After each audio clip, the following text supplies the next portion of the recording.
सत्र के दौरान देखने को मिला है।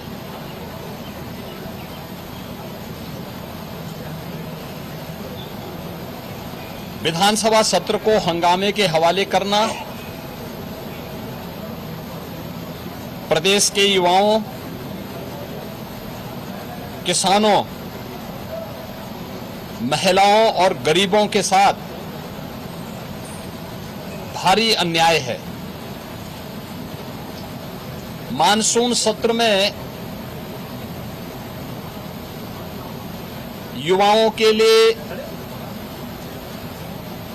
अन्नदाता किसानों के लिए, आधी आबादी महिलाओं के लिए और गरीबों के लिए नई स्कीम, नई योजनाएं प्रारंभ हों, युवाओं के एम्प्लॉयमेंट के लिए, उनकी स्किलिंग के लिए, अन्नदाता किसानों के लिए कोई नई योजना घोषित हो सके, गरीबों के कल्याण के लिए कुछ नए कार्यक्रम आगे बढ़ सकें और महिलाओं के सम्मान और उनके स्वावलंबन के लिए भी कुछ अतिरिक्त प्रयास आगे बढ़ें। इसके लिए हम लोग 59,000 करोड़ रुपए से अधिक की अनुपूरक बजट को भी लेकर के आए थे, जिनके लिए इन सभी मदों में धनराशि की व्यवस्था भी थी। नई योजनाओं को घोषित करने के लिए चर्चा विधानसभा में हो सके, इसके लिए उन कार्यक्रमों के साथ हम लोग आए थे। लेकिन समाजवादी पार्टी के नकारात्मक रवैये के कारण युवाओं के मुद्दे पर, अन्नदाता किसानों के मुद्दे पर, महिलाओं के स्वावलंबन के मुद्दे पर या गरीबों के लिए बनने वाली वेलफेयर की अन्य स्कीमों के मुद्दे पर सदन में समाजवादी पार्टी ने कोई चर्चा नहीं होने दी। इनका यह आचरण असंवैधानिक भी है, युवा विरोधी है, किसान विरोधी है, महिला विरोधी है और गरीब विरोधी भी है। 59,000 करोड़ रुपए से अधिक का अनुपूरक बजट इन नई मांगों के साथ साथ प्रदेश के इंफ्रास्ट्रक्चर की स्ट्रेंथनिंग के लिए, एक्सप्रेस वे के नेटवर्क को और बेहतर बनाने के लिए जो माननीय जनप्रतिनिधियों ने डिमांड की थी, उसके लिए भी धनराशि का प्रावधान किया है। हमने प्रदेश के अंदर उस तबके के लिए जो अब तक प्रदेश के विकास में मजबूती के साथ लग करके काम कर रहा था, आंगनवाड़ी, आशा वर्कर, रसोइया, ग्राम चौकीदार,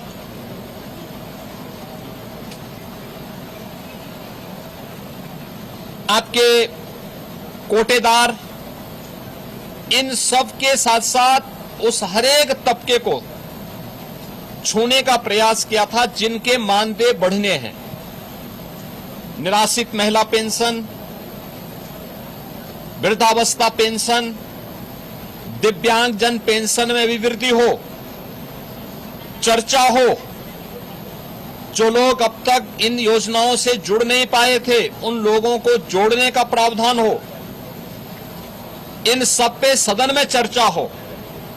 लेकिन समाजवादी पार्टी का नकारात्मक रवैया सदन में और माननीय सदस्यों के द्वारा उठाए जाने वाले इन महत्वपूर्ण मांगों को मजबूती के साथ आगे बढ़ा सके, इसमें रुकावट बनी। लेकिन उस सब के बावजूद विधानसभा ने सप्लीमेंट्री डिमांड को पारित किया है और पारित करने के साथ ही बहुत शीघ्र इन सभी तबके के लिए, मैंने जो कल भी कहा था कि उत्तर प्रदेश सरकार ने आउटसोर्सिंग कमीशन का गठन कर दिया है। एक न्यूनतम मानदेय हर एक आउटसोर्सिंग कर्मी को प्राप्त हो और उसको हर प्रकार की सामाजिक सुरक्षा की गारंटी भी प्राप्त हो, उसको हम अगले बहुत शीघ्र उसको आगे बढ़ाने जा रहे हैं। उसके लिए धनराशि की व्यवस्था हमने बजट में कर दी है। आंगनवाड़ी, आशा वर्कर, रसोईया, ग्राम चौकीदार या कोठेदार, इन सब के इंसेंटिव और इनके मानदेय को बढ़ाने के लिए भी धनराशि की व्यवस्था हम लोगों ने बजट में की हुई है और उसको भी हम अब विधानसभा से बजट पारित होने के उपरांत विधान परिषद में पारित होगा। विधान परिषद से पारित होने के उपरांत फिर इस बजट को हम लोग अलग अलग कार्यक्रमों के माध्यम से उस तबके तक पहुंचाने का काम भी करेंगे। समाजवादी पार्टी का यह चरित्र इस तबके को अपमानित करने वाला है, जो अल्प मानदेय प्राप्त करने के बावजूद प्रदेश के विकास के लिए और 25 करोड़ जनता जनार्दन की सेवा के लिए पूरी प्रतिबद्धता के साथ कार्य कर रहे हैं। इससे पहले भी इन्होंने शिक्षा मित्रों के भविष्य के साथ खिलवाड़ किया था। हमारी सरकार ने शिक्षा मित्रों के मानदेय को 10,000 से बढ़ा करके 18,000 किया है। पहले 3,000 ये मानदेय मिलता था, हमने 3,000 से 10,000 किया, 10,000 से 18,000 किया और उन्हें 5 लाख रुपए की कैशलेस की सुविधा भी उपलब्ध करवाई। अनुदेशकों को प्रदेश में 9,000 मिलता था, उन्हें 17,000 रुपए उनका मानदेय किया और उन्हें कैशलेस की सुविधा भी उपलब्ध करवाई। बेसिक, माध्यमिक, उच्च शिक्षा से जुड़े हुए जितने भी शिक्षक हैं, इनके मानदेय को इनको कैशलेस की सुविधा उपलब्ध करवाई। अन्य तमाम तबके के लिए बेहतरीन स्कीम को लेकर के, योजनाओं को लेकर के हम सप्लीमेंट्री डिमांड्स में आए थे और इन सब के साथ साथ सामाजिक न्याय के लिए अपना जीवन समर्पित होने वाले उन सभी महापुरुषों के लिए, जिनमें बाबा साहब भीमराव अंबेडकर हैं, जिनमें महर्षि वाल्मीकि जी हैं, संत शिरोमणि सदगुरु रविदास जी महाराज हैं, सामाजिक न्याय के पुरोधा के रूप में और महिला शिक्षा का पुरजोर समर्थन करने वाले संत ज्योतिबा फुले हैं, साहू जी महाराज हैं। इन सभी लोक माता अहिल्याबाई होलकर जी हैं।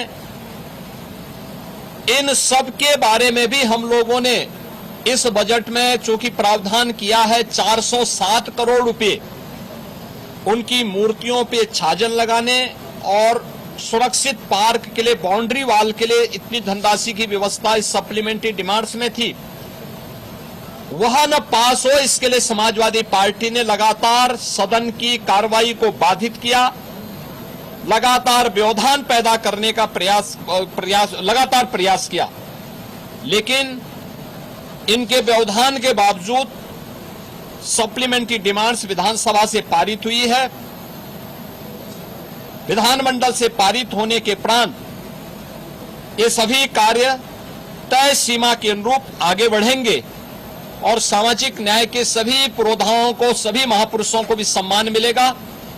समाजवादी पार्टी के दोहरे चरित्र के खिलाफ, जो दलित विरोधी है, पिछड़ा विरोधी है, युवा विरोधी है, किसान विरोधी है, महिला विरोधी है, गरीब विरोधी है, इन सब चेहरे का उजागर आज उत्तर प्रदेश सदन ने किया है कि इन लोगों का चेहरा और लोकतांत्रिक और संवैधानिक और इस पूरे तबके के साथ अन्याय करने वाला रहा है, अनर्थ करने वाला रहा है।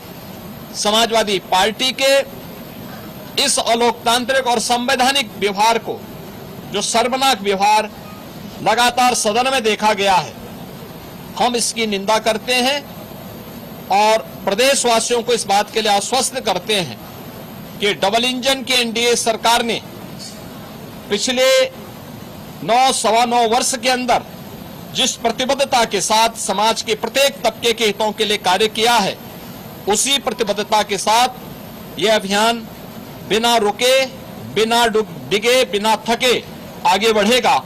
बहुत बहुत धन्यवाद। योगी आदित्यनाथ जिंदाबाद। जिंदाबाद जिंदाबाद।